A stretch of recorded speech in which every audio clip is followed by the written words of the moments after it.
Que o JavaScript é uma linguagem extremamente crua e simples, todos nós já sabemos. Mas você já sabia que, por 14 anos após o seu lançamento, nem sistema de módulos o JavaScript tinha? Isso só foi mudar quando o Node.js foi lançado. Na época, existia uma pessoa que estava desenvolvendo um projeto chamado CommonJS. O Node precisava de um padrão de módulos eficiente, e o melhor candidato a esse papel na época era o CommonJS. O Node só deu suporte a ele e o popularizou. O CommonJS se caracteriza pelo uso do require para importar arquivos, module.exports para exportar, além das variáveis dirname e filename para dar informações sobre o contexto de execução. Ele foi o padrão no Node.js por muito tempo, por 7 anos após o seu lançamento inicial. Tanto que, mesmo hoje em dia, a maioria dos cursos em Node.js ensina a usar a ferramenta com o uso do CommonJS. O maior problema do CommonJS é que ele não mantém os tipos dos objetos exportados, o que poderia dificultar o seu uso com TypeScript, por exemplo. Contudo, o JavaScript para navegador continuava sem um sistema de módulos, isso até 2016, quando a ECMA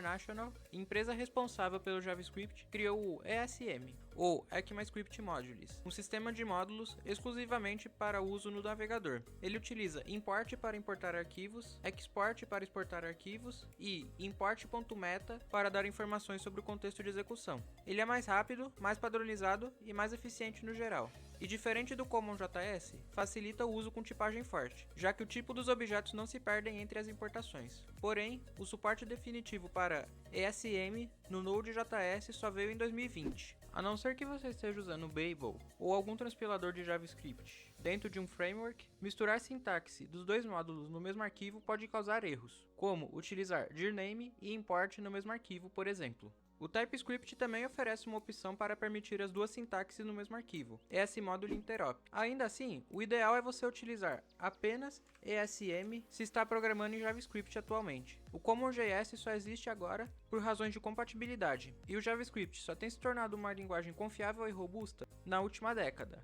Assim, existem muitos projetos que usam CommonJS, e o ideal é migrar eles para o ESM gradualmente. Além disso, algum tempo depois, surgiu um padrão que separava código CommonJS em arquivos de extensão .cjs e código ESM em arquivos .mjs. Essa simples mudança avisa para o Node como ele deve ler o código, ajudando a evitar possíveis erros. Faça isso sempre que estiver criando uma aplicação Node.js do zero, sem TypeScript ou Babel. Vai facilitar a sua vida.